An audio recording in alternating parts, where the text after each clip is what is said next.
Aktres na si Sara Labati winelcome ang bagong taon kasama ang dalawang anak na si Zion at Kai at ang kanyang buong pamilya.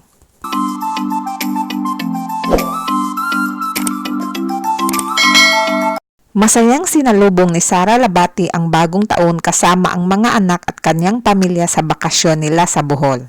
Ibinahagi ni Sara Labati ang mga larawan at may caption itong Bohol at Philippine flag emoji. Sa pangalawang pagbahagi ni Sara sa mga larawan kasama ang anak nito na si Kai, may caption itong mga mahal ko. Sa pagsalubong naman ng bagong taon, nagbahagi si Sara ng larawan kasama ang anak na si Zion at kinapsyonan niya ito ng a good year to have a good year. Matatandaang noong Disyembre ay sinabi ni Miss Annabel Rama na sa Japan magpapasko ang buong pamilya kasama ang dalawang anak ni Richard at Sara na si Zion at Kai. Japan. Christmas hanggang January 3. Okay. Yeah. Pahinga from all the work. Yes. Sama-sama buong pamilya ko. Tama. Tita, -1 lang. Pero hindi umano ito natuloy dahil bawal umanong dalhin out of the country ang mga bata nang walang pahintulot sa dalawang magulang. Kaya hindi na isama sa Japan ang mga anak ni Sara at Richard at kay Sara ito nagpasko at bagong taon.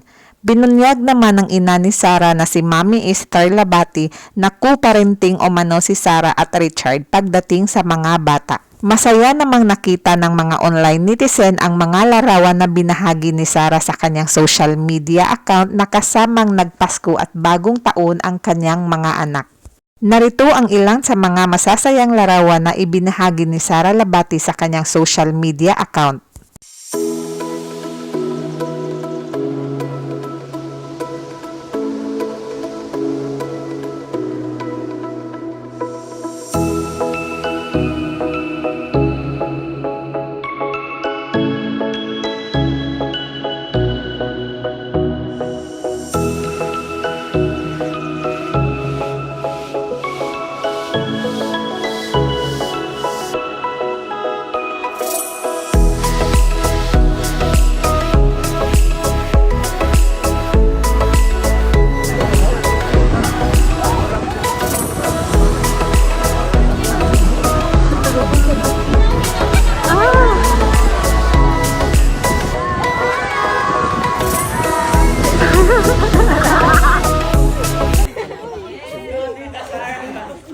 Video, idol.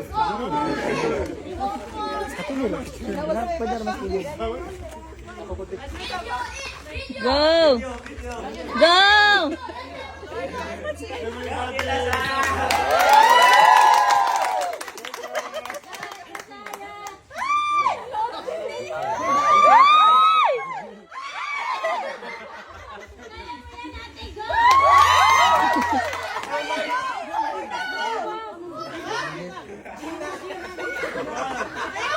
Okay, 1, 2.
Thank you for watching. Don't forget to subscribe para sa susunod pang mga videos.